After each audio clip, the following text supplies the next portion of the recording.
Today it's my pleasure to have a conversation with a core member of GSBN team, Fiona So. So she has been working on very important pilots with a bunch of partners. So most recently, the Central Bank of Brazil, HKMA, Chainlink, Banco Inter, SCB, to name a few.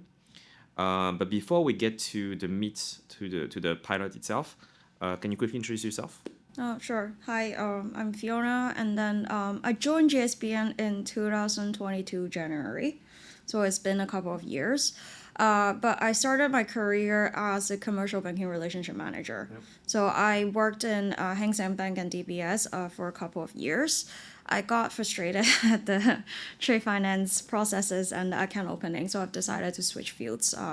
So I switched to consultancy in UI, and then switched to digital in HSBC, and then eventually ended up in like GSBN as a senior technical product manager. So my job here is to build applications on top of platform. Yep. Applications such as like EVA interoperability, identity, and lately the delivery versus payment, so EBL linkage to the stablecoin payment. Yeah. Cool. So before we go to the meat of the subject, why don't we first talk about the history, how this came to be? Because most people may not be aware of trade finance, international trade. So my very naive knowledge is if you want to trade internationally, you need to do two things. You need to move goods, so that's the shipping, and you need to move money, and that's probably the bank. So how this done historically? Movement of goods has always been more or less the same, right? You load the goods on the ship, and then you get a bill of lading, and you pass it on to the consignee to sort of collect the goods at the destination. I think if we go back to history, it's the movement of money that's a lot more exciting. Takes us back to Middle Ages, 14th century Florence. There's this Medici family. They refined some instruments called letter of credit and also like bills of exchange. The point of them doing that is that with paper, you can go to another city, another branch, and then collect money right away. You don't have to worry money. about the movement in the background. Because like if you think about it, money before the internet, before all the wire transfer, is just another physical goods that you have to actually move across the border. So again, letter of credit, bills of exchange sort of abstract that like from the Got it. users. So that's, I would say, is the first generation of moving money. Second generation probably is the invention of Swift network. The Swift network is basically a bunch of banks like joined together in a network. It's kind of similar to what Medici did actually in the 14th century.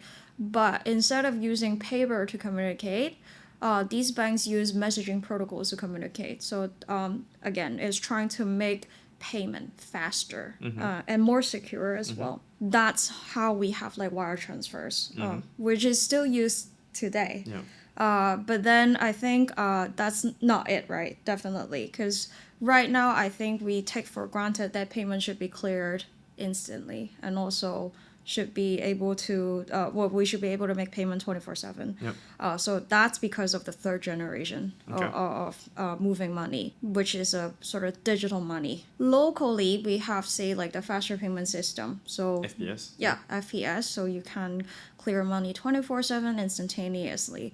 And most recently, which is sort of tied back to what we were trying to do here, is the promise of like stablecoin and tokenized deposit.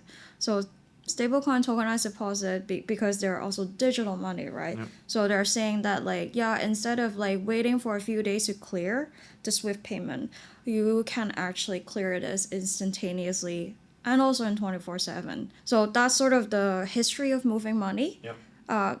Kind of go back to the cargo part a little bit. Yep.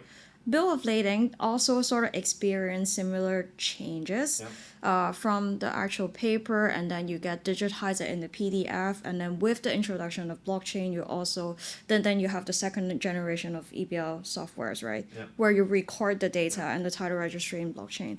But that's sort of just it. I think if you sort of compare how to move money and how to move goods, I think moving money has a very drastic change. As I said, the norm is it has to be instantaneous. It's 24/7. Moving goods and sort of, it can take a few days, it can take a few weeks, doesn't matter. the norm of using EBL is still not there. Okay. Yeah. Why do you basically. think adoption is still low? Put it this way, right? Even in my description, I'm trying to separate it into two flows, right? Yeah. The bill of lading is sort of mostly driven by the carriers for logistics side. Payment is sort of driven by the banking side of things, right? But in reality, as a corporate, you need to manage both flows together. But unfortunately, the reality is that these two flows are sort of developing into separate tracks. They're never really joined up together. So when payment on its own, like the benefit is very clear, right? From having I see the money in my account. Exactly, and instantaneously, right? Like who doesn't like that, right? But the benefits of using EBL, on the other hand, it would be arguably less obvious, because like think about the shipment time. It still takes like around 18 to 45 days, depends on the shipment route. So there's plenty of time to actually get things from the A to B. Yeah, so, and honestly, a lot of the corporates that we talk to, they probably would like courier a full stack of paper to save costs anyway. So again, adoption is low because they're on a separate track, and EBL on its own is just not offering enough benefit, in my opinion. So basically, the idea is the job to be done is actually enabling trade, which is both finance and logistics. Yeah. And like you tied the two, actually, it's very hard for them to see the full benefits. Exactly. Yeah. So, and you mentioned earlier, now you have a lot of new technology like blockchain. So how does blockchain potentially affect both bill of lading and payments? Now that both things are can be on blockchain, then we can actually join these two up, right? Perhaps with smart contract, but perhaps with a simple API call as well. But the point is, like, the concept is very simple. Delivery versus payment, right? You have this like trail of like EBL title transfer. You have this trail of money. They can be like joined up together based on certain conditions, right? If I want to transfer my EBL title to you, then basically the condition of the transfer is that you actually ready the payment to me, and then we can execute at the same time or near same time. So the idea is, if we operate this way, Yeah. there's not a single party that's actually losing disadvantage. Yeah, It's a balanced flow, effectively. Yeah, and it's also instantaneous. Okay. Yeah. So I think that's a very helpful background for people who doesn't understand what's a bill of lading and what's internal payment. So now, can you describe a bit what did we do on these pilots? The pilot is exactly trying to realize the vision that I talked about just now, right? Title and payment tied together at the same flow. Imagine there is a farmer in Brazil. He has this soybean export to a buyer in Hong Kong, and they are both represented by their banks, right? And also there's this parallel track of like documents and also this money. So how does it work? Step one, the Brazilian farmer presents the EBL to the Banco Inter, like the Brazilian bank. And then the Brazilian bank is like, okay, I checked the documents, I'm ready to present it to the bank in Hong Kong. They initiate the transfer.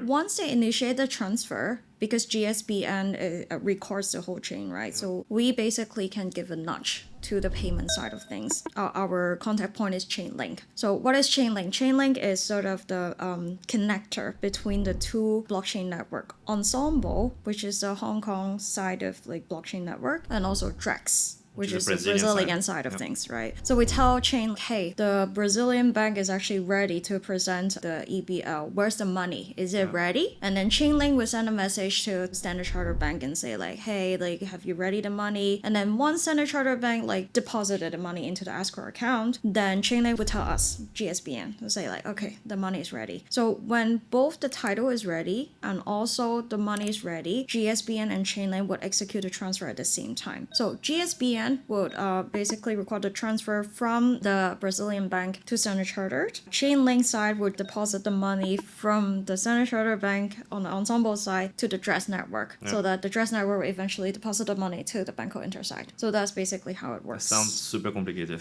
I know, it is a little bit complicated. But it doesn't sound actually simpler. It feels like there's tons of intermediary that maybe the future actually are not technically needed. It feels like, isn't it? I think this still tries to connect this flow with the letter of credit flow without actually using the letter of credit. Yeah. So you still have the concept of like presenting bank and issuing bank. Yeah. But I think, yeah, definitely eventually they can eliminate those characters or at least put it in the background. And changing Because I the role, don't think change the role that- to perform. Right? Yeah, and I also don't think, I mean, okay, the reason why they still need those banks is probably like you still need those banks to sort of look at the documents and whatnot. Right, But right, what's right. to stop the corporates to just communicate Directly. directly with each other, right? Yeah. You can always set conditions Yeah. on when the payment should be effected anyway, right? So that's pretty exciting. So feels like this is V1, right? We take how it is, put on blockchain. Yeah. But then V2 can be very different, right? We can completely change the role, the flow could be different. The role played by GSBN and Chainlink, the bank could be very different, right? Yeah. So what's coming next? What are the next thing we'll be working on this?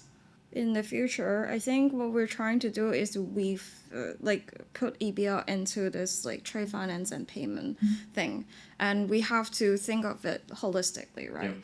So earlier we said there's this pilot with the tokenized deposit, but like why are we discriminating or just solely working on this, right? So we can also like work with stablecoin, which we have already done a couple pilots on. Like you said, we want to simplify the flow a little bit, right? Yeah. So working with stablecoin actually is a little bit simpler, but with the same benefits, 24/7 settlements. Let's not also forget about the traditional like payment method, which is LC.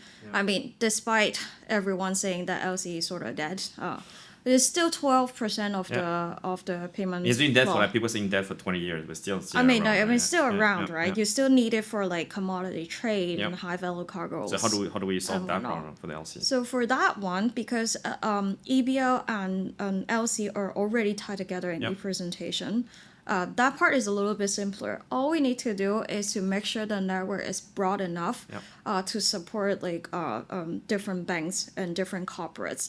And what do I mean by that is EBL interoperability. Got it. So that one, we actually work with IQAs and also ICE, and we have a pilot towards end of November. Yeah. And So that's pretty exciting. So Yeah. announcing soon, okay?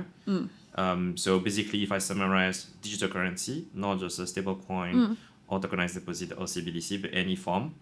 Interoperability to get the traditional bank to be able to do LC. So if anyone wants to collaborate with GSBN on those projects, I guess they contact you, right? You're the point person for all those initiatives.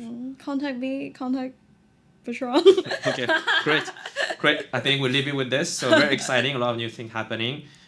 It's one thing is clear. I think in 2026, a lot of new initiatives that we can announce. Hopefully, we can make progression of the EBL adoption.